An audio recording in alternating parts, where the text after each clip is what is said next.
friends, we are looking at the JMBricklayer Phoenix Brick Art set. It's set number 70017, 1,565 pieces. And this is a stunning art piece. I would call this 2.5D. It is meant to look like it's coming off of a framed piece of art. And I know that in this lighting, it's a little bit hard to tell all the details. So we are going to zoom in. We'll take a closer look at the details. We'll look at the back and how it's supposed to be hung. And we'll also look at the battery box and some of the innovations they came up with specifically for this kit. So what you're seeing here is the Phoenix, the mythical Greek Phoenix, rising out of a volcano and rising out of the ashes. So what you're seeing here is kind of a volcanic layer. You're seeing some lava coming down the sides, some dripping down here as well, and the remains of some burnt brush. And this is like almost like a molten lava happening here, and then the phoenix erupting out with the wings splayed, its claws, its tail, in this kind of amazing sweeping gestures. So yeah, let's take a closer look at this piece of art. Starting with the phoenix's head, you can see it's got its black beak. It has two LED lights, one on each side in red, and it also has a light in sort of like a burst satellite dish in the back. So you can kind of see that right there in orange that is bursting through.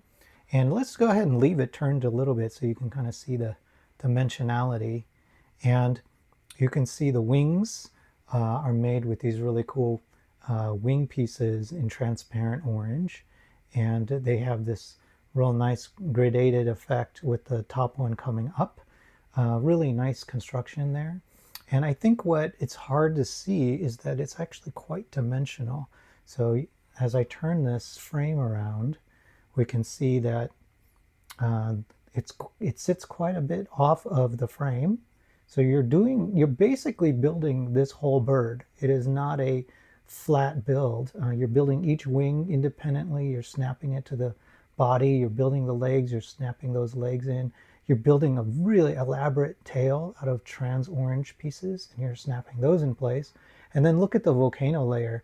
This is a good maybe almost 2 inches deep, and you're building up all of that as well. And there's so many layers there of the fire and the tail and the lava and the terrain. So it's really quite well done, and there's a lot of techniques happening. You're building sideways and straight on and upside down and every direction, and there's even pieces where the terrain is cracked and you can see that orange lava kind of coming through.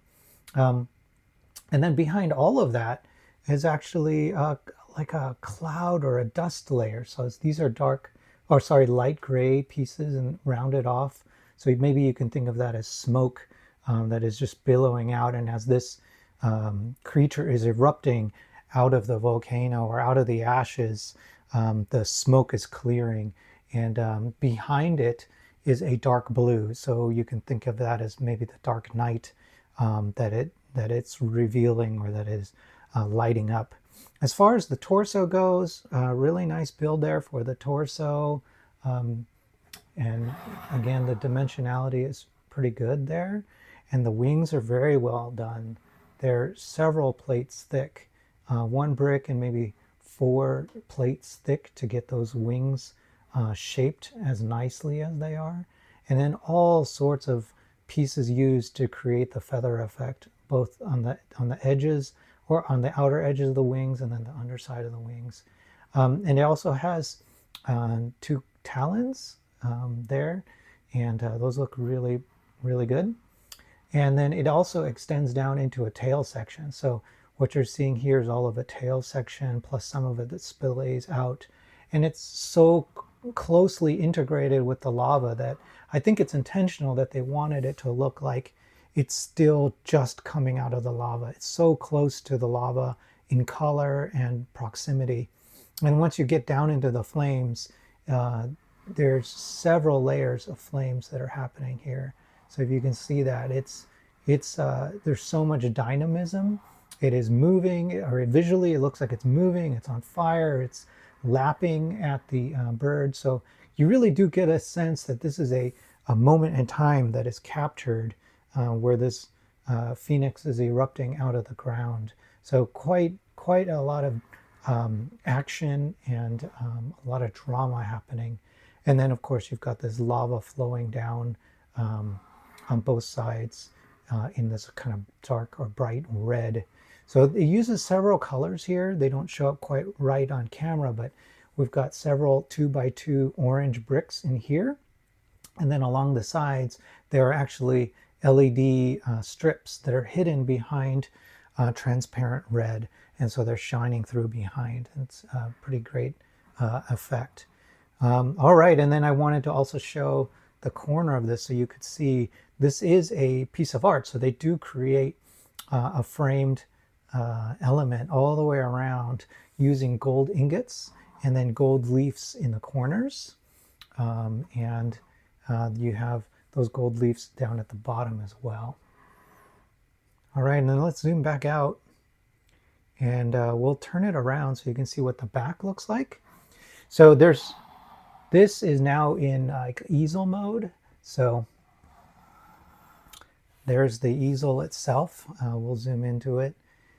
This comes with it. It's held in at the top with pins. And then at the bottom here, it's only held in with this these 3 studs on each of these. So there's 3 studs here and 3 studs here. I do wish that that was a little more sturdy. It was really finicky to get those in there, but I was able to get it in there. This has been standing up like this overnight and it's been okay, and I haven't seen it kind of come loose. But I think if you were to knock it in just the right way, the bottom here would come loose. If that happens, then the whole thing will fall because it's only being held in at the top there. The other thing I wanted to mention is that you can mount this on the wall. So it comes with these hangers up at the top, and this is where you're meant to slot the hooks in. So there's 2 of these, and it comes with 2 of these kits. So it comes with 2 of these and this finishing cap as well. So my understanding is that you take this, you can slot it in there, you slot both in there, up inside there, and then you can use that to help you guide where it should go on your wall. So if you press it into your wall, these little prongs here will leave a mark. They'll leave a mark in the wall. And then once you know where that is, you can drill a pilot hole and put in the anchor if you need to, or hopefully you've got maybe a stud behind it that you can attach to, and then you can put your screw straight through the center. So, and then you've got 2 of those right in the correct place, screws through the middle, and then once you've got that in place, this finishing cap goes on the top of it, and you can hammer this down, and then it'll hold down in place. And now you can just hang that on the wall, and it should be fairly secure. That's the idea behind it. The instructions inside the box will tell you more about that. And then looking at the back here, you can see there's quite a bit of structure here. And the reason that that is the case is, let me zoom out. When I was originally building this, they have you build the this frame first. And the moment you put all these pieces together on this frame, it starts to bow really, really badly. So if you can imagine, you know, it was basically doing this on all edges. It was like a bowl coming in like that. And it was pretty severe. And I was thinking, how are they going to address that? It's a really big distortion that's happening. And so the way that they addressed it was you put in a lot of structure. Like these are really thick 2x4 bricks in here. And then you're adding additional support with 2x4, but 2x12 and 2x10 bricks. And then you're putting in 2x10, 2x12, 2x14, or 2x16 plates then to reinforce it. And what all those plates do is they pull it back so that it is not in that bowl shape and it's not deformed as much. So it's almost completely flat because they've added all that structure to counteract the piece's natural desire to pull in like that. And that's a good example of why when you build a modular building, it doesn't come on plates, it comes on a base plate, and the base plate is thinner for that reason, so that as you're building and stacking on it, the base plate doesn't want to bow because it's thinner, and it can manage that. So I wanted to point that out.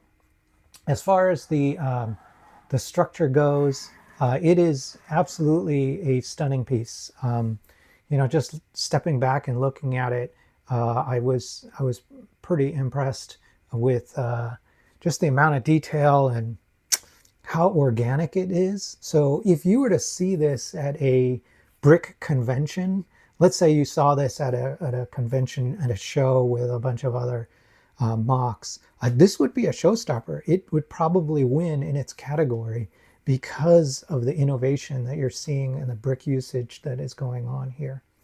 All right, speaking of innovation, this does have a special battery box. So if you saw my unboxing video, I pointed out the battery box, and the battery box now is integrated right here. And let's see if I can lift this a little bit without causing any damage so you can get a better look at that box. So there we go. You see how it has all those wires. So all of these wires head off to specific lighting elements, and then it has an on and an off and a middle section. So and you see there's a switch and then a USB-C connector. So if you were to put this up on the wall, the natural question would be, how do you get power to it, right? And how am I getting power to it now? Well, so it is a rechargeable battery box. This little thing has a battery in it, and it's in the on position now. And if I switch it to the off position, there you go, it's completely off. And I can, if I need to, I can also plug a USB-C cable into it in order to charge it, right? So it comes with a USB-C cable, you plug it in and it'll charge. It has one special mode, which is an ambient light sensor. So if I just flip it to the center switch, it is looking for the light, and it is trying to figure out if it's dark enough. So I'm going to go ahead and shut off a couple lights in here so that it gets dark enough. And once it does that, look at that, it actually has some of the lights come on. So the Phoenix's eyes come on, and then the lava comes on, just those pieces. And I'm going to move this ambient light a little bit so you can get a better look. And they are slightly flickering as though they are on fire. And this is a different mode than the fully on mode. I'm going to switch it to fully on, and all the orange lights now come on. And it is also extremely stunning.